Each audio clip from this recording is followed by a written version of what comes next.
महाराष्ट्रातलं मुख्य निवडणूक अधिकारी कार्यालय हे भारत निवडणूक आयोगाच्या अधीनस्थ कार्यरत असणारं कार्यालय आहे. महाराष्ट्रातल्या संसदेच्या आणि विधानमंडळाच्या निवडणुका निपक्षपाती आणि पारदर्शक वातावरणात पार पाडणं ही या कार्यालयाची मुख्य जबाबदारी असली तरी या निवडणुका अधिकाधिक सर्वसमावेशक, सुलभ आणि सहभागपूर्ण व्हाव्यात यासाठी 2009 पासून भारत निवडणूक आयोगानं स्वीप हा कार्यक्रम सुरू केलाय. स्वीप म्हणजेच systematic voter education and electoral participation, म्हणजेच मतदारांचं पद्धतशीर शिक्षण आणि निवडणुकांमधला सहभाग. यंदा मुख्य निवडणूक अधिकारी कार्यालयानं मतदार जागृतीसाठी म्हणजे स्वीप कार्यक्रमाअंतर्गत चाकोरी बाहेरचे उपक्रम आयोजित केले होते. त्यातला एक उपक्रम म्हणजे सहविचार गट अर्थात थिंक टँक. राज्य पातळीवर स्वीप प्रकल्पाची ध्येयधोरणं ठरवण्यासाठी महाराष्ट्रातील विविध क्षेत्रांमधल्या विचारवंतांचा हा सहविचार गट स्थापन करण्यात आलाय. मतदारांची लोकशाहीप्रती आस्था आणि विश्वास वाढवण्यासंबंधीचे उपक्रम आणि धोरणं ठरवण्यात या सहविचार गटाची मदत घेतली जाते. या सहविचार गटात प्रामुख्यानं विविध क्षेत्रांमधले अभ्यासक, प्राध्यापक, लेखक, कवी, चित्रकार, पत्रकार, वकील, राजकीय विश्लेषक, प्रशासक, सामाजिक चळवळीतले कार्यकर्ते अशा विविध क्षेत्रांमधल्या 100 मान्यवरांचा समावेश आहे. दुसरा उल्लेखनीय उपक्रम म्हणजे लोकशाही गप्पा. या लोकशाही गप्पा अंतर्गत सप्टेंबर ते मार्च या कालावधीत 4 परिसंवाद आणि एका वेबसंवादाचं आयोजन करण्यात आलं होतं. लोकशाही गप्पांचा पहिला कार्यक्रम शिक्षण दिनाचं औचित्य साधून सावित्रीबाई फुले पुणे विद्यापीठासोबत संयुक्तपणे घेण्यात आला होता. लोकशाही प्रक्रिया म्हणजे काय, त्यात सहभागी होण्यासाठी काय करायचं, अशासारख्या विद्यार्थ्यांनी विचारलेल्या प्रश्नांमुळे आणि त्यावर मान्यवरांनी दिलेल्या उत्स्फूर्त उत्तरांमुळे हा परिसंवाद चांगलाच रंगला. शिक्षक दिनानिमित्त आयोजित पहिल्या सत्राच्या कार्यक्रमात लोकशाही सक्षमीकरणासाठी कार्य केलेल्या शिक्षकांचा गौरवही करण्यात आला. लोकशाही गप्पांचा दुसरा भाग हा लोकशाही आणि माध्यमांची भूमिका या विषयावरचा होता. लोकशाही रसरशीत करण्यात माध्यमं आपली भूमिका कशी पार पाडतात, आणखी किती जबाबदारीनं ही भूमिका पार पाडायला हवी याविषयीची चर्चा या परिसंवादात झाली. लोकशाही गप्पांचा तिसरा भाग हा वेब संवादाचा होता. विशेष संक्षिप्त पुनरीक्षण कार्यक्रमाच्या म्हणजेच SSRच्या निमित्तानं कशी होते मतदार नोंदणी हा वेब संवाद आयोजित करण्यात आला होता. मतदार नोंदणीची प्रक्रिया, त्यात येणाऱ्या अडचणी यासंबंधी मतदारांना पडणाऱ्या प्रश्नांची उत्तरं परिसंवादात सहभागी निवडणूक अधिकाऱ्यांनी दिली. चौथा परिसंवाद नाशिक इथल्या 94व्या अखिल भारतीय मराठी साहित्य संमेलनात आयोजित करण्यात आला होता. मुख्य निवडणूक अधिकारी कार्यालयाचा साहित्य संमेलनातला अशा प्रकारचा हा पहिलाच सहभाग होता. लेखक, भाषा आणि लोकशाही या परिसंवादात लेखकाची लोकशाही सक्षम करण्यासंदर्भातली भूमिका आणि त्याचं अभिव्यक्ती स्वातंत्र्य यावर चर्चा करण्यात आली. पाचवा परिसंवाद जागतिक महिला दिनानिमित्त स्त्रिया आणि लोकशाही या विषयावर अलिबागमध्ये आयोजित करण्यात आला होता. स्त्रियांच्या समस्या केवळ स्त्रियांच्या असत नाहीत, तर त्या संपूर्ण समाजाच्या असतात आणि त्या पुरुषप्रधान व्यवस्थेनं निर्माण केलेल्या असतात. हेच लक्षात घेऊन या परिसंवादात स्त्री वक्त्यांसोबतच पुरुष वक्त्यांनाही चर्चेसाठी आमंत्रित करण्यात आलं होतं. परिसंवादाला अलिबागमधल्या महाविद्यालयांमधले विद्यार्थी मोठ्या संख्येनं उपस्थित होते. या लोकशाही गप्पांचं एक वैशिष्ट्य म्हणजे परिसंवादाच्या परिसरात उभारण्यात आलेलं मतदार जागृतीचं दालन. त्यात मतदार जागृती संबंधीच्या पुस्तिका, निवडणूक आयोगाचे विविध माहितीपूर्ण अहवाल तसंच मताधिकार, निवडणूक प्रक्रिया याविषयीचे सापशिडी आणि लुडो हे खेळही होते. प्रत्येक ठिकाणी प्रौढ नागरिकांच्या बरोबरीनंच तिथल्या विविध शाळा महाविद्यालयांमधल्या विद्यार्थ्यांनी सदर दालनांना मोठ्या प्रमाणात भेटी दिल्या आणि निवडणूक तसंच मतदान प्रक्रिया समजून घेतली. विद्यार्थ्यांना आकर्षित करू शकतील असे सेल्फी पॉईंट्सही तिथे ठेवले होते. विद्यार्थ्यांसाठी विविध स्पर्धा आयोजित करून स्पर्धांच्या साहित्यानं लोकशाही वृक्ष आणि लोकशाही भिंत सजवण्यात आली होती. तसंच नाशिक, पुणे, औरंगाबाद, अलिबाग, महाड या ठिकाणच्या निवडक शाळा महाविद्यालयांमधल्या निवडणूक साक्षरता मंडळांना मतदार जागृतीचे खेळही भेट देण्यात आले. स्वीप कार्यक्रमाचा आणखी एक महत्त्वाचा उपक्रम म्हणजे विविध ऑनलाईन स्पर्धा. महाराष्ट्रात स्वातंत्र्यपूर्व काळात समाज प्रबोधनासाठी सुरू करण्यात आलेली सार्वजनिक गणेशोत्सवाची परंपरा महाराष्ट्र आजही त्याच हिरिरीनं जपतो आहे. याच प्रयत्नाचा एक भाग म्हणून घरगुती गणेशोत्सव सजावट स्पर्धा आयोजित करण्यात आली होती.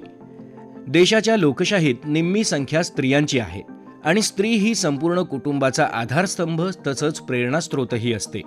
कुटुंबातल्या स्त्रीपर्यंत एखादी गोष्ट पोहोचली तर ती फक्त तिच्यापुरती मर्यादित राहत नाही, तर ती संपूर्ण कुटुंबाला त्यात सहभागी करून घेत असते.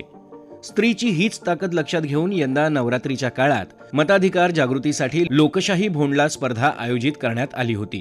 भोंडला गीतांमध्ये माहेर हे सुखाचं तर सासर कष्टाचं असतं या पार्श्वभूमीवर लोकशाही भोंडला स्पर्धेसाठी सासर माहेरच्या जागी लोकशाही हुकुमशाही यांच्या प्रतिकात्मक गीतरचना स्पर्धकांनी पाठवल्या. तसंच आधुनिक स्त्रीचं स्वतंत्र व्यक्तिमत्व विचारात घेऊन तिनं आपल्या मताधिकाराबाबत कसं जागृत व्हावं, गावाच्या देशाच्या विकासाला प्राधान्य देणारा लोकप्रतिनिधी कसा निवडावा याविषयीच्या गीतरचनाही मोठ्या प्रमाणात आल्या. तिसरी स्पर्धा लोकशाही दीपावली होती. भारतीय संस्कृतीत दिवाळीच्या सणाला जितकं अनन्य महत्त्व आहे तितकंच भारतीय निवडणुकांमध्ये विशेष संक्षिप्त पुनरीक्षण कार्यक्रमाला अन ओघानं मतदार यादीला. 2021च्या नोव्हेंबरमध्ये दिवाळी होती आणि विशेष संक्षिप्त पुनरीक्षण कार्यक्रम सुद्धा. हेच औचित्य साधून लोकशाही दीपावली स्पर्धा आयोजित करण्यात आली होती. सक्षम लोकशाहीची पहिली पायरी मतदार नोंदणी असते हे लक्षात घेऊन आकाश कंदील आणि रांगोळी यांची आरास केलेलं साहित्य स्पर्धेत पाठवण्यात आलं. समता हे संविधानातलं एक महत्त्वाचं मूल्य आहे. या दृष्टीनं यंदाच्या जागतिक महिला दिनानिमित्त कशासाठी लिंगभाव समतेसाठी या विषयावर अनुभव लेखन हा उपक्रम आयोजित करण्यात आला होता. पुरुष प्रधानता केवळ स्त्रियांच्या विकासालाच मारक आहे असं नव्हे, तर माणूस म्हणून जगण्यासाठी पुरुष आणि तृतीयपंथी यांचाही ही पुरुष प्रधानता तितकाच कोंडमारा करते. हेच लक्षात घेऊन स्त्री, पुरुष आणि तृतीयपंथी यांना त्यांनी लिंगभाव समतेसाठी केलेल्या संघर्षाचे अनुभव लिहिण्यासाठी आवाहन करण्यात आलं होतं. यंदाच्या स्वीप कार्यक्रमाचं आणखी एक महत्त्वाचं वैशिष्ट्य म्हणजे तृतीयपंथीयांच्या मतदार नोंदणीसाठी राबवलेली खास मोहीम. मुख्य निवडणूक अधिकारी कार्यालयातल्या अधिकाऱ्यांनी तृतीयपंथीयांच्या निवासस्थानांना भेट देऊन तसंच तृतीयपंथीयांसाठी कार्यरत संस्था प्रतिनिधींना निवडणूक कार्यालयात आमंत्रित करून त्यांना मतदार नोंदणीसाठी येणाऱ्या कागदपत्रांच्या अडचणी समजून घेतल्या. तसंच मुंबई जिल्हा एड्स नियंत्रण सोसायटी आणि महाराष्ट्र राज्य एड्स नियंत्रण सोसायटी यांच्या संयुक्त विद्यमानं या अडचणींचं निरसन करण्याच्या दृष्टीनं चर्चासत्र आयोजित करण्यात आलं होतं. याची परिणिती म्हणजे यंदाच्या पुनरीक्षण कार्यक्रमात तृतीयपंथी नागरिकांनी मोठ्या प्रमाणात नाव नोंदणी केली. नुकत्याच झालेल्या आंतरराष्ट्रीय तृतीयपंथी ओळख दिनानिमित्त महाराष्ट्र निवडणूक अधिकारी कार्यालयानं तृतीयपंथीयांसाठी राज्यभरात विविध ठिकाणी आठवडाभर विशेष मतदार नोंदणी शिबिरांचं आयोजन केलं होतं.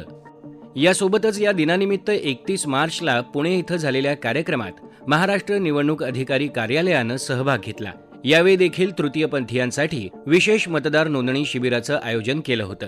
यावेळी राज्याचे मुख्य निवडणूक अधिकारी श्रीकांत देशपांडे यांनी तृतीयपंथीयांना मतदार म्हणून नोंदणी करताना निवासाच्या पुराव्याचे दस्तावेज देताना येणारी अडचण सुटावी याकरता त्यांनी परस्परांना टपालानं पत्र पाठवण्याची मोहीम राबवायचं आवाहन केलं.